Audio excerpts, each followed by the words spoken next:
Okay. Ons is op. Ons is op die lig. Anderlei sal jy net so nou en dan kyk dat hy nog hardloop. Ja. Thanks. Okay, welkom julle. Sorry dat ons laat is. Daai tegniese foutjie. Ons gaan ons kommentaar op Paulus se brief aan die Romeine en Romeine 7, dis fase 3 en dan is ons vanaand by lesing 5. Ons gaan dalk ons so 2 lesings. Ons kyk maar dalk ons so 2 lesings. Okay. Ons gaan begin hier by Romeine 7. Ons gaan dit net eers deurlees en dan gaan ons daaroor begin praat. Okay. Daar is ons dit op die bord. En sonder die wet het ek vroeër gelewe, maar toe die gebod kom het die sonde weer opgelewe en ek het gesterwe. En die gebod wat die lewe moet wees, dit het vir my eintlik gebleik die dood te wees. Want die sonde het aanleiding gevind deur die gebod en my verlei en daardeur gedood. Die sonde het aanleiding gevind deur die gebod, is interessant. Dis is die wet heilig, die gebod is heilig, regverdig en goed. Het die goeie dan vir my die dood geword. Met ander woorde praat van die wet. Nee, stellig nie, maar wel die sonde dat dit kon blyk sonde te wees, omdat dit deur die goeie van die wet vir my die dood bewerk. Sodat die sonde deur die gebod uitermate sonde kan word. Want ons weet dat die wet geestelik is, maar ek is vleeslik verkoop onder die sonde. Want wat ek doen, weet ek nie. Want wat ek wil, dit doen ek nie, maar wat ek haat, dit doen ek. En as ek doen wat ek nie wil nie, dan stem ek die wet toe dat dit goed is. So ek kry nie reg om die wet te hou nie. Maar nou is dit nie meer ek wat dit doen nie, maar die sonde wat in my woon. Want ek weet dat in my, dit wil sê in my vlees, niks goeds woon nie. Want om te wil is by my aanwesig, maar om goed te doen vind ek nie.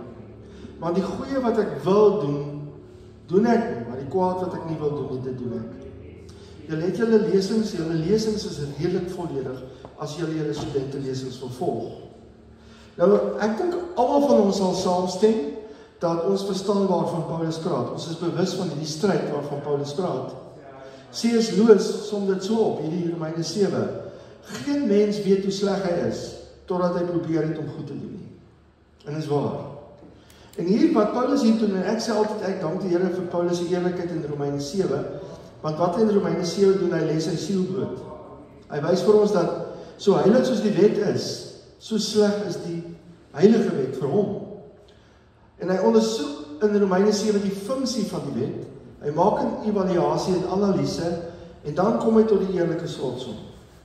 Weens sy eie ervaring, as kind, van sy kinderjare, vandat hy verstand gekry het, sy lewe as 'n fariseer, ontdek hy dat die wet in dit self is heilig, niks fout met die wet nie. Maar die wet gee wel aanleiding tot sonde. Dis 'n vreemde begrip, en ons gaan 'n bietjie daarna kyk vanaand. En Paulus sê, die wet maak my eintlik meer sondig. En voordat ek gedink het wat verkeerd is, het was alles oké, voor die wet daar was. Hy sê, maar as die wet dan aanleiding gee tot sonde, is daar fout met die wet. Want hy sê die wet maak die sonde meer. Dan sê hy nee, die wet is regverdig en die wet is heilig. En die wet is heilig beteken, die wet kom uit 'n ander dimensie waar volmaaktheid bestaan. Die wet is nie van hierdie aarde nie, dis heilig. Die wet is goddelik, dis die stem van God, dis die wil van die Here vir die mens. So, die wet is nie ons vyand nie. Dis ons vriend, dis eintlik wat Paulus wys. Hy sê, want deur die wet leer ken ek wat sonde eintlik regtig is. Die wet is goed, sê hy, maar die wet veroorsaak nie die goeie by my nie. Want die mens het hierdie interessante fascinering, en ons het verlede keer daaroor gepraat, met verbode dinge. Die wet is gegee om alles vir die mens beter te maak. Die wet is gegee om van die mens 'n beter mens te maak. Dit is gegee vir die beswil van die mens. Want as die mens die wet kon hou, dink 'n bietjie daar, as die mens die wet kon hou, sou hy in 'n perfekte verhouding met God en sy medemens kon leef. As die mens die wet perfek kan hou, sal ons hemel op aarde gehad. Dit sou 'n utopia hier gewees het. Maar nou gebeur die teenoorgestelde. En dan sê Paulus in vers 10, die gebod wat die lewe moet wees, die word toe vir my die dood. So die wet wat die mens lewend moet maak die mens dood. En hierdie ouens, hierdie gelowiges, of wat jy ook al wil noem, wat so teruggryp na die Joodse godsdienst en die Hebrew roots, neem nie vir Paulus ernstig, glad nie. Sommige van hulle maak selfs uitsprake op internet dat Paulus is 'n valse profeet, want hy weerspreek hulle teologie.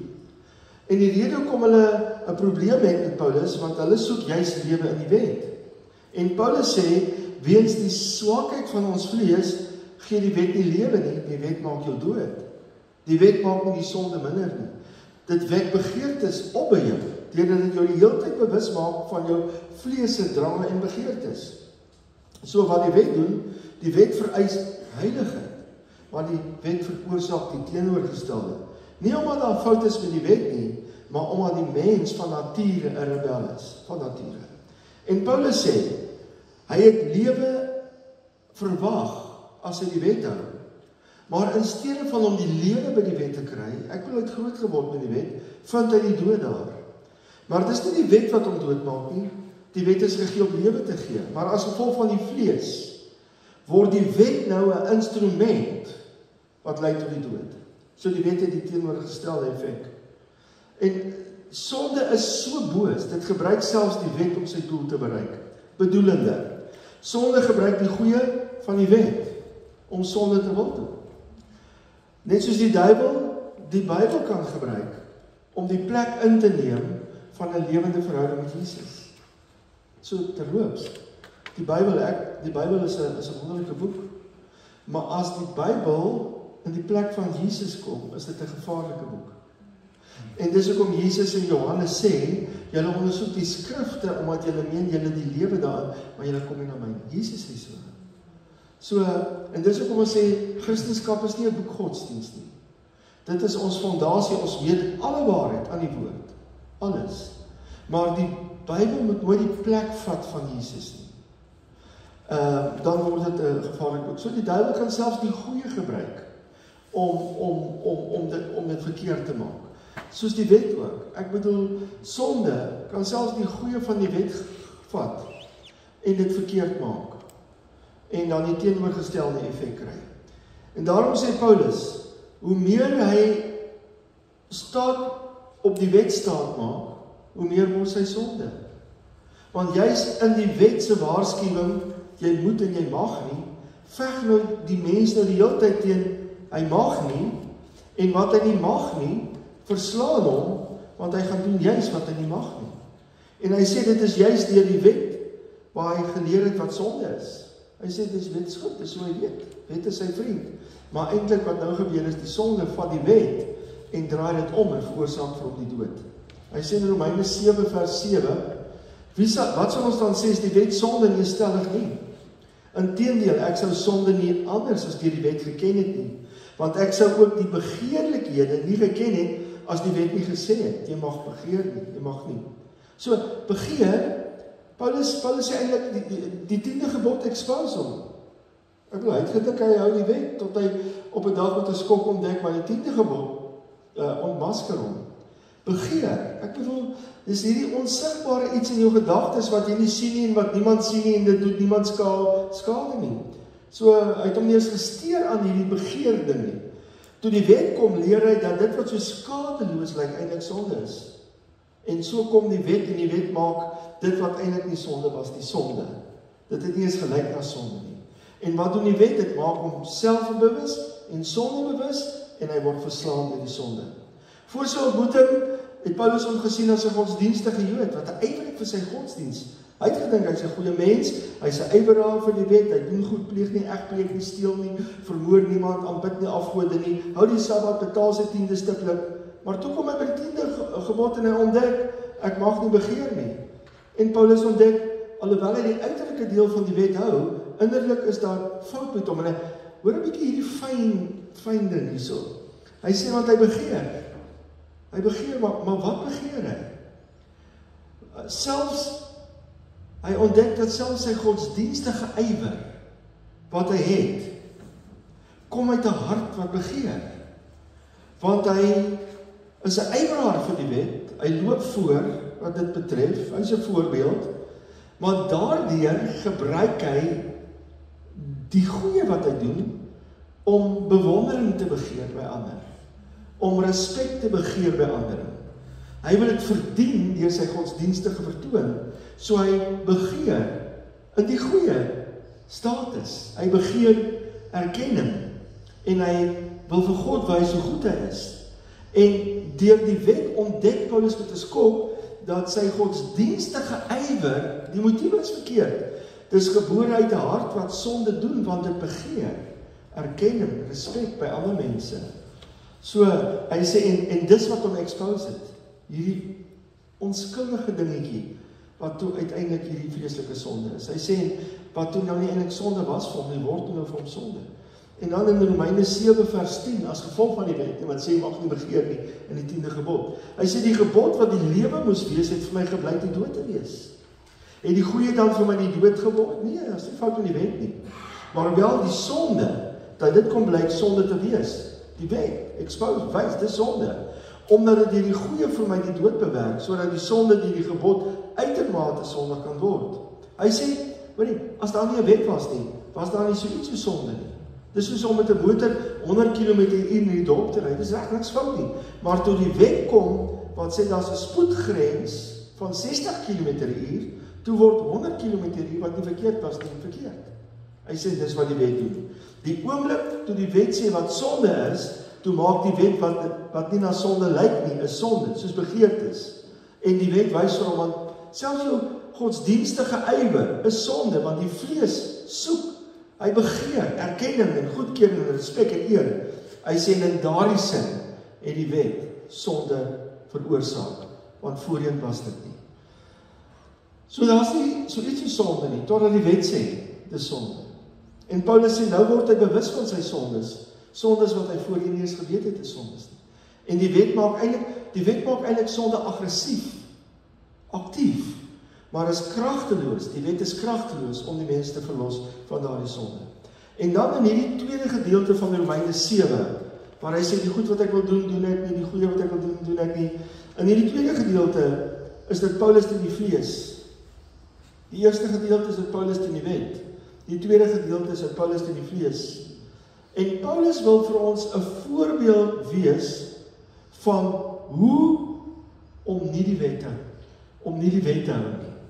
Hy waarsku ons in Romeine 7 om nie deur die wet te probeer leef nie, want dit gaan jou doodmaak. En daarom sê hy, jy is nie onder die wet nie, maar onder die genade, want waar die sonde meer word, onder die wet word die oordeel groter. Maar Paulus sê in Romeine, waar die sonde meer word, word die genade meer, as jy nie onder die wet is nie, sodat jy nie onder die oordeel van God hoef te leef, soos onder die wet nie. En in Romeine 7 kom Paulus, en dankie Here vir Romeine 7, en hy beskryf sy stryd met die vlees, as gevolg van die wet, wat die hele tyd appliek maak op die vlees, wat die hele tyd die vlees command, en van die vlees verwag, wat die vlees nie kan doen, en dit wat ek wil doen, kry ek nie reg nie. En Paulus skryf Romeine 7 as 'n les vir ons, bly weg van die wet. Kom ons kyk in Romeine 7 vers 8. Maar die sonde het aanleiding gevind in die gebod en in my allerhande begeerlikhede gewek, want sonder die wet is die sonde dood. En dit is waar, ons het verlede keer daaroor gepraat, dis 'n baie snaakse feit van die lewe, dat die mens het 'n interessante fascinering met verbode ding. Ons het daaroor gepraat, verlede keer. Die mens is van nature 'n rebel wat sy eie ding wil doen, soos hy wil. Soos Frank Sinatra sê, I did it my way. Die mens is maar so. En dit is interessant dat die Joodse rabbies het gereeld melding hiervan gemaak, dat die mense het hierdie fascinering met verbode dinge, en hulle gebruik graag Adam en Eva as voorbeeld, toe God op die verbod op die een boom sit en sê, die mens mag nie eet van die boom in die middel van die tuin nie. Die mens het nie die boom nodig gehad nie. Hy het alles gehad wat hy wil hê, maar toe die mens hoor hy mag nie, toe fascineer die boom die mens, en die mens kyk na dit en wonder, hoekom mag ek nie? So kom ek gaan kyk. So dis wat die wet doen. In Genesis 3 vers 6 gebruik hy 3 woorde om die mense fascinering met verbode dinge te beskryf. Dit is goed om te eet. Sy het gekyk en gesê, dit is goed. Dit beteken, dit is aangenaam en gaan plesier gee. Dis hoe die mense met verbode goed. Dit is aangenaam, het gaan plesier gee. Daar is 'n avontuur daarin om skelm te rook. Daar is 'n avontuur daarin om skelm te drink. Dit is 'n avontuur, dit is 'n challenge. En baie van ons hou van daai challenge om dit te doen en nooit uitgevang te word nie. Dan sê die Bybel ook die derde ding is, die tweede ding is 'n lus vir die oë. Toe sê nou kyk, as 'n lus vir die oë beteken dis mooi, sy dit proe, dit wek 'n krywing op by haar om dit te wil doen. Dis die mense fascineer met verbode dinge. En die derde ding, sy kyk na dit en sê dis begeerlik, so dis lekker. En die Satan kom en vat die wet wat die mens verbied en verander die wet in 'n versoeking om die wet te oortree. So die feit dat die Here vir die mense mag nie eet van die boom nie, hy verbied dit. Wat gebeur? Die wet maak dat die mens juist nou sy fokus sit op daardie boom. En dit maak dit so begeerlik en die mens kry 'n appetite vir dit. Hy kryf dit wat verbied is. Dis hoe die mens is. Hy sit 'n verbod op iets of plaas iets buite die beheer van die mens en die mens word eenvoudig net gefascineer daarmee.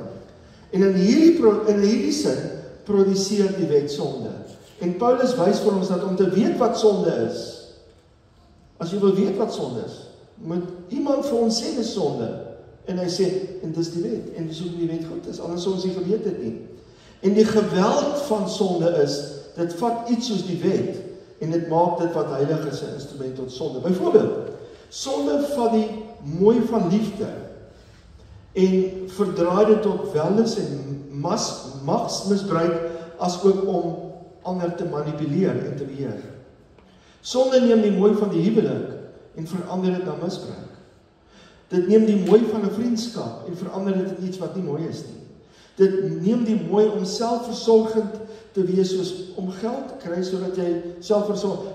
Vat die mooi wat eintlik in geld is en maak dit tot iets lelik, soos 'n obsessie tot rykdom en om mense te verneek en in te loop en te kill, en dit lei na magsbeheer en selfs misbruik en diefstal. So sonde maak die mooi. Sonde vat die mooi en gebruik die mooi as 'n instrument om sonde te doen, soos hy die wet gebruik as 'n instrument tot sonde. En dan sê in vers 9, hy sê, en sonder die wet het ek vroeër gelewe. Hy sê, maar toe die gebod kom, het die sonde weer opgelewe. Daai woordjie opgelewe in die Grieks kan jy vertaal met 'n revival of sin. Hy sê, en ek het gesterwe. So voordat hy bewus was van die wet, was hy nie bewus van sy sonde nie. Sy sonde het hom nie geplan nie. Veral hierdie ding oor begeer. Hy het nie in vrees geleef vir God se straf nie. Maar onder die wet, hoe meer hy bewus geword het van sy sonde, as gevolg van die wet, hoe meer het sy bewusheid van sonde hom begin verslaan. Dit het hom lus gemaak vir sonde. Dit het hom moedeloos gemaak. Dit het hom verswak. En dit het veroorsaak dat hy nie kon weerstand bied nie. En daar kom toe 'n herlewing van sonde in sy vlees as gevolg van die wet. So wat is die doel van die wet? Ons het al gedink God het die wet gegee om te hou. Ek wil, waarom het God die wet gegee? En dis fantasties. Ons het vanoggend daaroor gepraat. Hoekom het God die wet gegee? Om die mens die noodsaaklikheid te leer van 'n offer. Want toe die wet kom, toe gee God op die offerstelsel. God gee die wet op Sinai, net daarna stel God die offerstelsel in. So met die instel van die wet, stel God ook die offersysteem in. Want die wet het gesê, die wet expose die mens as 'n wetbreker. En dit dryf die mens na die altaar, na die offer. Dis hoekom Paulus sê die wet is my tugbeeste na Jesus. So die wet het die volk gedryf na die bloedoffers toe. Het hom afhanklik gemaak van die bloedoffers. Want eintlik dis wat die twee bome voorstel. Die boom van die lewe, die mens sou eet, hy sou lewe ontvang, en hy sou leef vanuit dit wat hy gekry het, vanuit die lewe. That's to be dependent on the life of Christ in you. Maar toe gaan die mens en hy eet van die boom van kennis, en hy word independent van die lewe van die seun. Hy probeer, I did it my way. Hy probeer deur wat hy doen, deur reg en verkeerd heilig word. Dis independency. En ek dink die groot sonde van die kerk vandag is independency. I can fix myself. Jy het mos gehoor van die ingenieur wat net sy papiere gekry het, toe staan hy by die Niagara waterval en toe daai megaliter so afkom, toe kyk hierdie nuwe ingenieurtjie so, toe sê hy, daai lekplekkie kan ek fix, jy moet net 'n draad en 'n tang. Ons kan nie.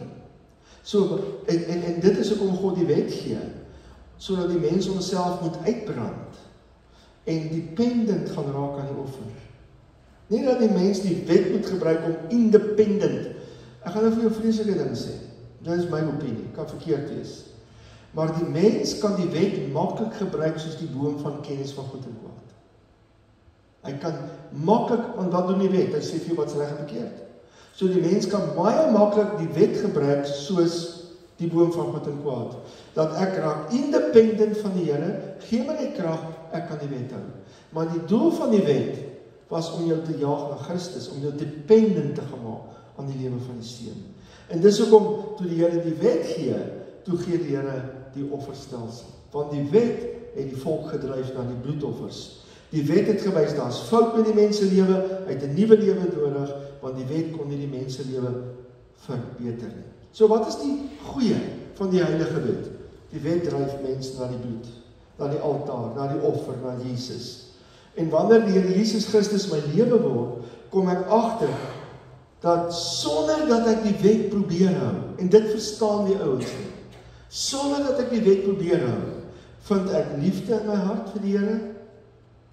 Onder die wet het ek vrees gehad vir die Here. En hy sê die volmaakte liefde dryf die vrees na buite. Onder die wet leef ek deur vrees vir die Here. So my hele lewe word gemotiveer deur vrees.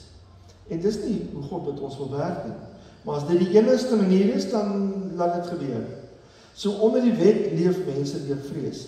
Maar wanneer ek vrykom van die wet en Jesus is my lewe, en hy stort sy liefde in my hart uit, vind ek uit dat daar's 'n liefde in my hart vir die Here. Vrees is, daar's natuurlik 'n diep respek, absoluut. Ons staan voor 'n God, groot God, maar daar's 'n liefde in my hart wat daai vrees wegvat. En wat doen vrees? Wat het met Adam en Eva gebeur? Die oomblik toe hulle van die boom eet. Ons het die stem gehoor en ons het gevrees. En wat doen vrees? Afstand, van kruip weg. En dis wat vrees doen, dit is wat die wet doen, is afstand tussen my en die Here, omdat ek voel ek is nie goed genoeg. Dit belemmer definitief jou verhouding. En nou vind ek uit sonder die wet, nou dat ek by Christus is, die liefde van die Here, maak dat ek my asem slaan weg as ek in die Here doen. Ek kom agter, ek het 'n liefde vir ander mense. En as gevolg van daardie liefde, wat sê Paulus? Die liefde dwing my, dring my. Daar's nou nie meer van ek moet nie. Die liefde werk so. Ek sê, weet jy, ek wil nie sonde doen. Ek wil nie. Daar's niks meer van ek moet nie. Vergeet daai, ek wil nie. Ek doen nog, maar ek wil nie. So kom Paulus sê dit wat ek wil. Ek kry dit nie altyd reg nie. So, en wanneer ek dan nou die liefde in my hart is, ten minste het een ding gestop wat onder die wet was. En die revival of sin stop. Daai lewe van sonde stop. En wanneer ek dan nou wel nog sonde doen, onthou ek het daar's 'n offer op die kruis. Ek het 'n voorspraak by die Vader, Jesus Christus. Want onder die wet was daar geen voorspraak. Maar nou onder die nuwe het ek 'n voorspraak. En dit veroorsaak dat as ek geval het, kan ek weer opstaan. Ek kan kom na die Here, want daar's nie vrees nie. En ek kan makliker weerstand bied teen versoekinge en die trekkragte hier van buite af van my vlees. Dan sê hier in Romeine 7, en dis, weet jy, vir my is die evangelie van Paulus die wonderlikste ding wat ooit kon gebeur het.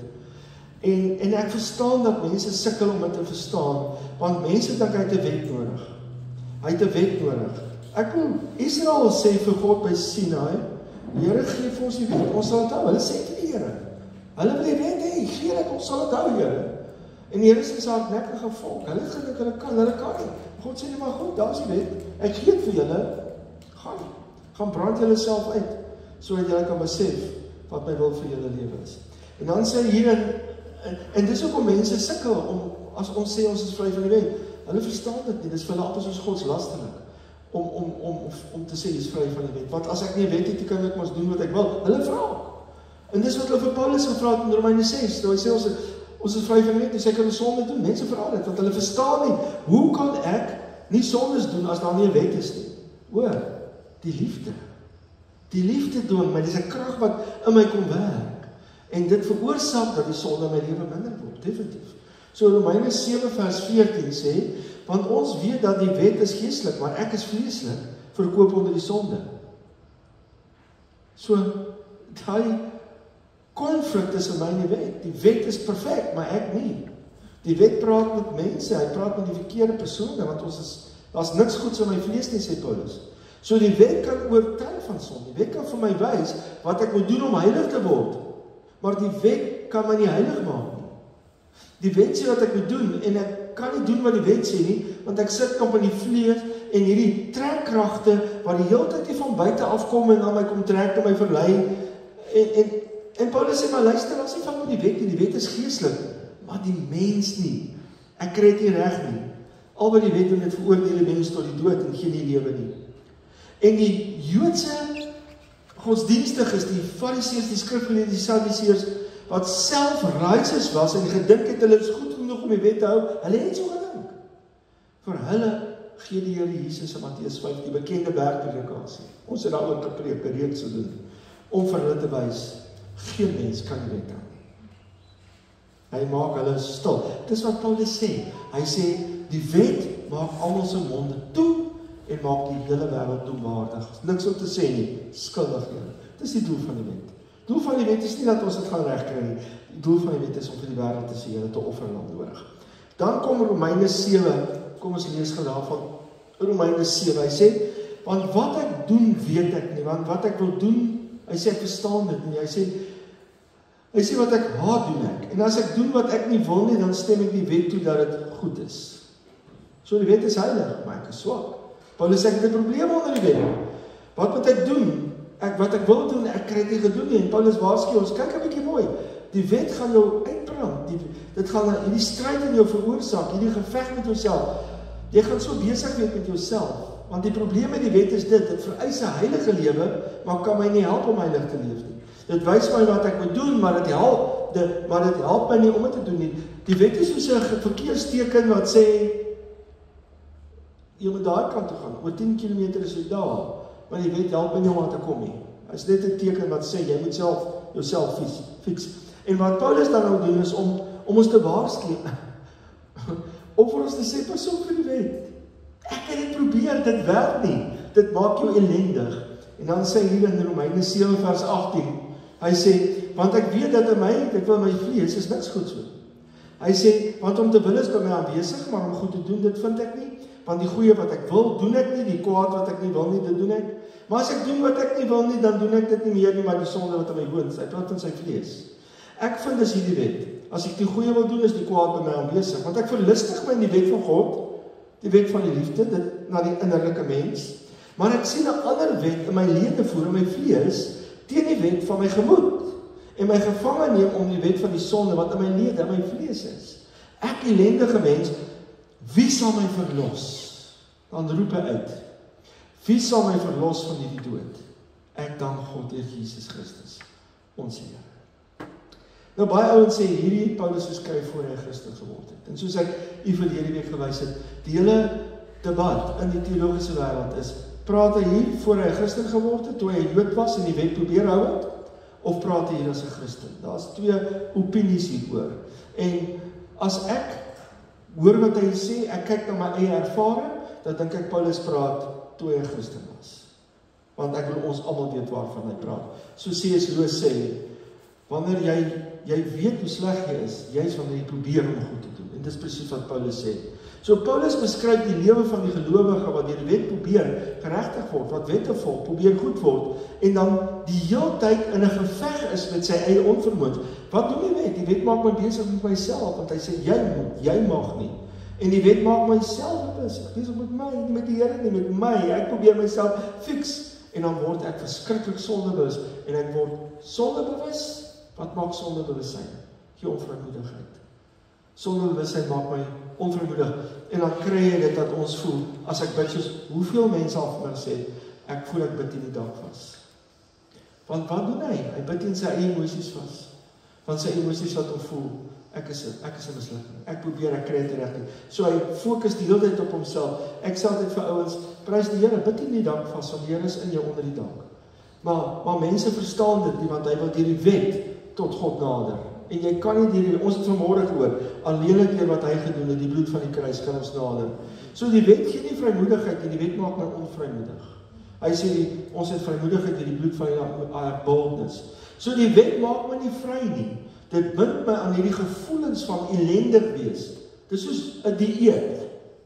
Jy hou van lekker brood. Jy's lief vir brood. Maar nou as jy op hierdie dieet, jy mag nie brood eet nie. En nou word jy eintlik meer bewus van die brood, as wat jy bewus van die brood weet, mag jy eet dit. Jy kryf dit.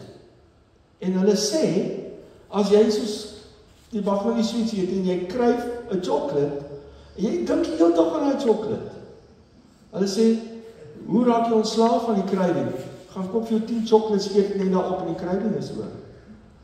En dit is presies hoe die wet werk. Sonde gebruik die wet om krywings op te doen. 'n revival of sin. Maar wat vir my interessant is, as jy gaan kyk na Romeine 7, daar's nog 15 minute oor. As jy gaan kyk in Romeine 7, is interessant, net in verse 14 tot 21, 8 verse, gebruik Paulus die woordjie ek 30 keer. Dit wat ek wil, doen ek nie. Gaan kyk 'n bietjie, gaan as jy wil, al die eks. Die meeste kere dink ek wat Paulus ek gebruik in al sy briewe. So wat sien ons hier? Die wet maak my ek bewus. En dis die waarheid. Jy moet, ek mag nie, ek. En dit plaas die fokus op wat ek moet doen en hoe harder ek moet probeer. En hoe harder ek probeer, hoe meer word ek verslaan, want ek, onafhanklik ek. Die wet maak aanspraak op jou. Die wet hou eintlik die ek wakker, die wet wek die vlees op, want dit fokus op ek, wat ek doen en nie doen nie. En Paulus sê in Romeine 7 vers 1, hy sê, die wet heers oor jou, terwyl jy nog leef. En dan sê hy in vers 4 van Romeine 7, wat ons klaar gedoen het, ons is dood ten opsigte van die wet. Ek leef nie meer nie. Nou, hoor 'n bietjie mooi. Wat beteken dit? Ek leef nie meer nie. Beteken ek lewe 'n lewe van geloof. In wat hy gedoen het, nie wat ek moet doen nie. Ek leef of deur die wet, of ek leef deur geloof. Paulus sê, as dit deur die wet is dit nie deur geloof nie. Hoekom? Want ek sal myself fix. That's not faith. Geloof sê, ek kan my nie fix nie. Ek glo in hom wat my klaar geregtig gemaak het. So is of die wet of geloof. So ouens wat aan die wet vashou is ongelowig, want hy glo hy moet ook iets doen. So hy vertrou nie wat Jesus gedoen het nie. So wat doen die wet? Dit hou ek lewe en lewend en 'n ek bewussyn laat my voel ek is nog nie dood nie. Hoor mooi. Moet nou mooi hoor hierso. Die ek bewussyn, die hele tyd ek, raak dis met myself. Laat my voel ek is nog nie dood nie, want kyk ek doen sondes. So my hele Christelike lewe by hy daarin om die ek dood te kry. Nou plaas ek my dood, selfkruisiging, in die plek van Jesus se dood, in die plek van sy kruisdood. So ek is besig om myself te probeer kruisig, en die kruis van Jesus skryf ek uit. Ek is so besig om myself in te perk en dood te maak, deur vas in gebed en die sonde te doen nie, dat ek maak staat op my dood, in plaas van die dood van Jesus, wat alles klaar gefiks het. En nou probeer ek myself kruisig, en dit word my evangelie. Dis nie van populêre evangelie. In plaas van die kruisiging van Jesus vir my, word my kruisdood, of my kruisiging self, word dit sentraal. En wat gebeur? Dit maak mens moedeloos. Jy voel onseker, jy bid teen die dak vas, en niemand kan die hele tyd homself kruisig.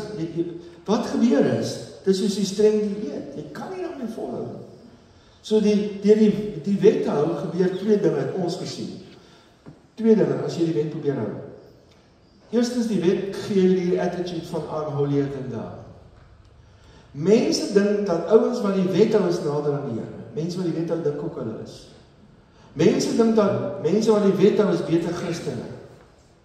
Mense wat die wet hou is slegte Christene. Want hy onderskat die heiligheid van die wet deur te dink hy kan die wet hou. That's not good.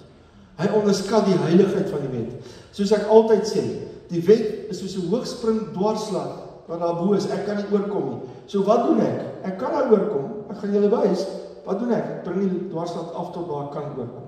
Dis ook om ouens onder die wet, pik soos 100 medietjies hier en daar, piek en choose. Jy kan maar gaan kyk, hierdie ouens wat sonder die wet is, hou nie alles nie, hulle kies wat hulle wil.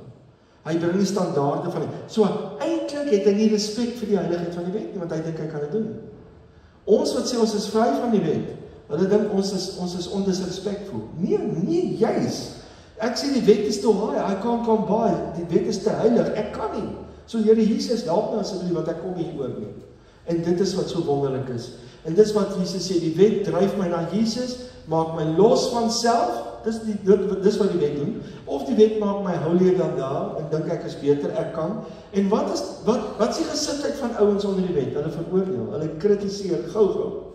En dis wat die wet kan doen. Die wet maak jou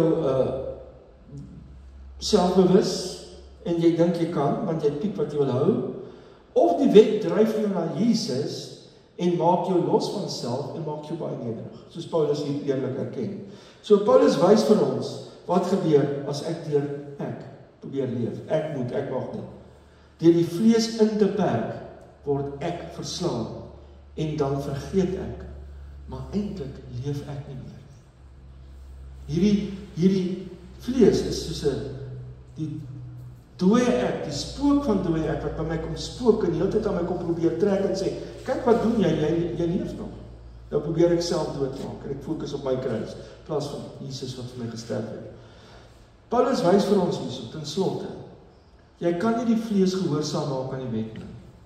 Paulus sê, hy probeer net uitgevind, in sy vlees kon niks goeds nie. En deur die wet, leer Paulus die waarheid omtrent homself, die krag van die sonde, sê hy, in Korintiërs, is die wet. En die sonde, as gevolg van die wet, is sterker as hy. En dan het hy hierdie desperate uitroep, aan die einde van Romeine 7. Hy sê, ek ellendige mens, wie sal my verlos van die liggaam van hierdie dood? En dan kom die uitstekende nuus, ek dank God deur Jesus Christus, ons Here. Ek dank God, want hy het my uitgehaal onder die wet, wat my so veroordeel het, onder die toorn, onder die straf. En Paulus kom hier en hy sê, ek dank die Here, en hy gee vir ons sy getuienis, hy vertel vir ons sy eie ervaring in die wet. Hy doen dit as 'n waarskuwing, moenie dieselfde pad van die wet stap as ek nie. Maar wanneer jy dan wel ontdek dat die wet jou tugmeester is na Jesus, dan word jy verlos van jouself, en daar jy hart probeer van, ek moet. En dit is moeilik om hy stap te neem. Kom ons wees eerlik. The deep root of the law. Ons het groot geword, almal in 'n wettiese godsdienst. En dis soos om 'n tand te trek, maar 'n stukkie wortel by jou oor afgebreek. Hy pla vir jou. Nou die deep root of the law is so. Ons sê ons is vry van die wet. Maar soms, onbewuslik, gaan meet ons onsself weer aan 'n wet, op die wet. Ons meet onsself, die hele tyd. Dis moeilik om te slaan te raak. Ons voel skuldig. Ek staan voor in die ring. Dis maklik om my skuldig te laat voel. Ek net so voel ek skuldig. Because of the deep root of the law. Regtig. En ek sê, weet jy, is dit 'n slegte ding? Ek dink dit is 'n slegte ding, maar ek dink ook is 'n goeie ding. In die opsig wat ek weet, hoe afhanklik is ek van die Here. Okay, kom ons moet gou maak. Galasiërs 5 vers 18 sê, as julle deur die Gees gelei word, dan is julle nie onder die wet nie. Ek weet nie of dit jou lesings is nie, Galasiërs 5:18, want hierdie is 'n groot vers. As ons deur die Gees gelei word, dan is ons nie meer onder die wet nie. En Galasiërs 3 vers 2 sê, dit alleen wil ek van julle weet. Hy praat met die Galasiërs. Hy bring sy evangelie van grace, Christ in them. En 'n klomp Joodse gelowiges kom verlei hulle om terug te gaan na die wet toe, om hulle heil te gaan soek in die wet.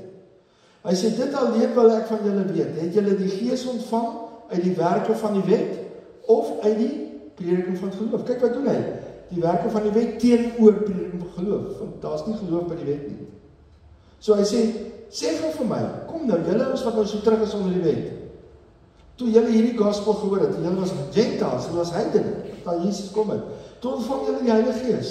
Het julle die Heilige Gees ontvang uit my gospel, of uit die wet van Moses? Natuurlijk het ons het ontvang deur die Gees, so hulle vir hom sê. So hy wys vir hulle, julle het nie die wet nodig, om die Gees te ontvang nie. So, om af te sluit, om deur die vlees te lewe beteken ook, om deur jou vlees die wet te probeer hou. Die werke van die vlees is nie net sonde nie. Die werke van die vlees is ook om die wet te probeer hou. Want die wet maak jou vlees wakker en fokus op ek. So, miskien moet ek net hier so stop. Net gaan kyk of ek iets is wat ek gou vir julle wil wat ek nog, ja, miskien kan ek vir julle nog hierdie enetjie gou wys. 1 Korintiërs, dit staan in 1 Korintiërs 15:56. Die krag van die sonde is die wet. Krag van die sonde is die wet. En dit is absoluut fantasties. And that's it. Is daar enige vraag of iets wat jy wil sê? Paulus herhaal baie goed, so dis hoekom ons herhaal so 'n bietjie. Okay. So ek wil kyk wat in my hart is volgende week, dan kan ons klaarmaak of dalk net die week kan dan kom ons kyk. Dankie dat julle uitgehou het tot hier. Ek weet dis nou nie altyd so excited nie, maar dis goed van die hart, dis my wonderlike goed hierdie. Yes. Steven, ek het 'n bietjie gedink, ons nou geleer dat voor die wet daar was, het jy nie eintlik geweet wat sonde is sonde. Ja. Maar in God se oë was dit al sonde teen daai tyd. Ja. En God haat sonde en sonde moet gestraf word. En ek dink dis hoekom God die wet gegee het, dat die mense kan verstaan wat is sonde. Ja. En soos jy sê, die offerdienste daar uitgestaan. So, ek dink God het die wet gegee, sodat mense kan besef waar hulle verkeerd is en wat hulle verkeerd is. Ja. Dis wat ons sê, dat die wet ontmasker die mens. Ja. Want as die wet nie daar was nie, sou die mens gedink het, hy is special. En as niks fout met hom nie, en hy is hierdie goeie mens. So die wet diagnoseer die mens as 'n sondaar. Dis wat die wet doen. Die wet het nie gekom om te genees nie, die wet het gekom om die siekte van die mens te diagnoseer. Sê jy het 'n siekteprobleem, maar ek kan jou nie genees nie. Jy het die geneesheer nodig. Ek wil net sê, ek het 'n situasie by die werk gehad van 'n ou wat iets gesteel het, en daar was nagevolge, en hy het my katasa, want hy sê, maar jy kind van die Here, jy is veronderstel om my vry te laat, want waar is jou genade? Ek sê vir hom, daai wet wat in die woord is anders as die wet van arbeid, en dis anders as die wet van die pad.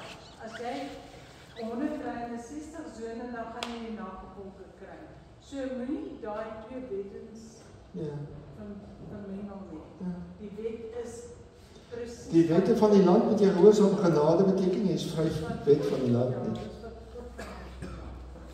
Jy is nog steeds gebonde deur die wette van die land. En arbeidswette. Ja. So jy as 'n Christen kan nou nie die sondaar veroordeel omdat hy nou die wet van die land het. Hy is uitgevang en hy het nagevolge. Jy moet dalk net vir hom sê, hoor jy, daar's 'n skrif wat met jou praat en sê jy maai wat jy saai. Steven, jy het nou gesê toe Paulus die goed geskryf het, was hy klare Christen. 'n Ou wat die wet breek, gaan nie vir almal vertel hy die wet gebreek het. Nee. So hier was hy definitief, stem saam met jou daar, definitief. Want hier vertel hy hoe die wet hom terughou. Dit is juist wat van die teoloë ook sê, dat Paulus het gesê, hy is 'n ywerhaar vir die wet. Paulus sal nooit hierdie erkenning gemaak het as hy onder die wet was. Ja. Hy kan dit sê, juist omdat hy vry is van die wet. Dis waar, goeie ene. Nog iemand wat ietsie wil sê, lees uit dan hier. Steven, het jy die hele tyd in hierdie gesprek, kom het by my op, dat as ons onder die wet is, het ons nie 'n vrye wil nie. Kan ons nie doen wat ons wil nie. En as ons wil, dan sal ons doen wat nie in die wet is nie. En ons sal daai, en ons die Gees van God sal vir ons die antwoord gee om dit wat ons wil. Ek gaan nou presies, wat Tannie sê, Jesus sê vir die Fariseërs en skrifgeleerders, julle die duiwel as vader, want julle doen sy begeertes.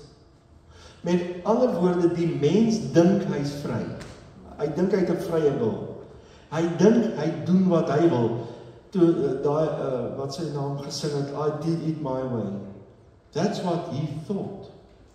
So Jesus sê, julle het die duiwel as vader, hoekom? Want julle doen sy begeertes. So julle moet dink dit is julle begeertes nie, dis syne. Julle is nie vry nie. Dis presies waar dit neerkom. Maar nou gebeur iets anders. Onder die Here in Christus maak hy my vry van die duiwel wat my vader was, sodat ek deur sy begeertes leef, maak my vry van dit, my wil word vry, en wanneer my wil vry is, en hier gebeur die wonderlike ding, ek is nie 'n puppet en 'n string, nou, as 'n Christen nie, nou werk die Here in my, sodat ek wil. Hy werk wat ek wil. Ek sit met hierdie vryheid om keuse te maak, maar hy werk in my om te wil. Hy maak dit vir my maklik om te wil wat hy wil. Dan kan ons misluk soms, want ons is nog steeds vlees, nee? Maar hy werk in my om te wil. En dis hoekom ek sê, dis geloof, om die Here te vertrou, om sy lewe in my te kom leef. Om verantwoordelikheid te neem vir my, sodat hy in my werk sodat ek wil. En julle weet waarvan ek praat. Daar is tye wat jy net voel, so ek wil dit vir die Here doen, ek wil dit. Dit is net iets wat in jou gebeur, wat jy net weet dat jy weet, dat jy weet, dat jy weet. Dit is absoluut awesome. So ja, dis waar. Daai skrif is vir my 'n groot ding.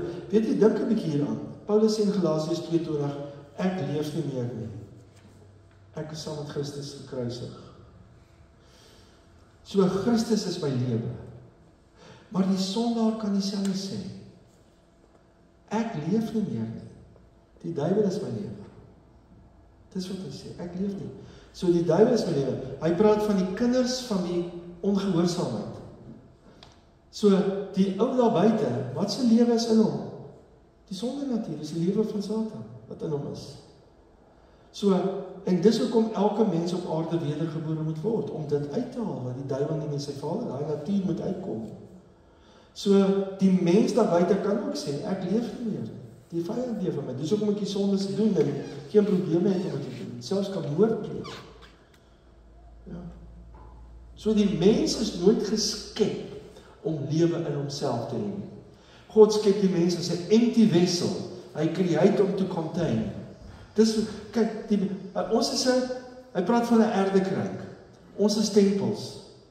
So as jy 'n erdekruik, God maak ons soos 'n houer. Hy maak ons hoekom om te bevat. Dis hoekom ons skep, om iets in onsself te sê om te bevat. Dis hoekom hy sit 2 bome in die tuin. Hy sê vir die mens, jy kies, want dit wat jy eet, dit wat jy bevat, gaan jou lewe word. So die wessel moet gevul word. En julle weet, die mens kies verkeerd. En wat gebeur? Hy ontvang die lewe van die vyand, die sonde natuur. Die mens is nooit geskep om iets in homself te wees nie, maar om te leef deur die lewe van die een wat hy ontvang. Dis waaroor dit gaan. Dis hoekom Jesus sê julle doen sy begeertes, want hy is julle lewe. So, ja. Awesome. Dankie. Amen. Bless julle, jy is awesome. Lekker om met julle te kuier. Dankie André, sê die foon af, dankie.